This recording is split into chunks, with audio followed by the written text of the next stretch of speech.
সকাল থেকে বসে আছি, একটা রোগী মুরগি পাইলাম না। কেমনে যে কি করি, বউ তো কাঁচা বাদাম নিতে কইছে, এখন কেমনে কি করি মাথায় তো চলে না।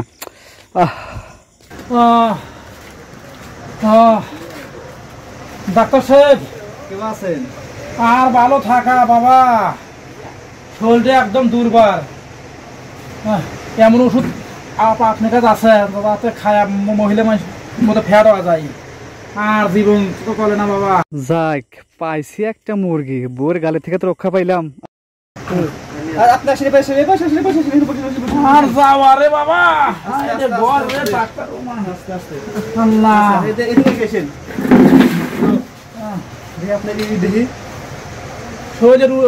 যা খাই তাই রুচি নাই। জোরে জোরে শ্বাস, জোরে শ্বাস নেন তো।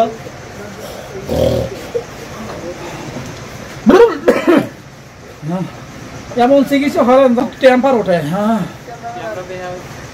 একটা মাস হইলে বুঝছেন ডাক্তার সাহেব, কিছু খাইবে না, হাত পাও ইত্যাদি যা খাই তাই খালি বমিও বাড়া যায়। হ্যাঁ হ্যাঁ হ্যাঁ, আপনার তো বাতাসই বাড়া গেছে। আর কোয়েন না বাবা, একবারে শেষ। এখন কোনো উপায় আছে নাকি? আছে, কিছু উপায় আছে, আমি দেখতেছি। যে ওষুধগুলো যে লিখে দিলাম এগুলো ঠিক মতো খাইবেন, ঠিক আছে? আর কি সমস্যা আছে? কি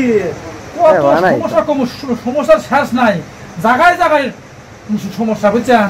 আমার দাদা যে আগে খাইতে সেই ওষুধ দেন, বুঝছেন, যাতে হুট করে টেম্পার ওঠে। ও মা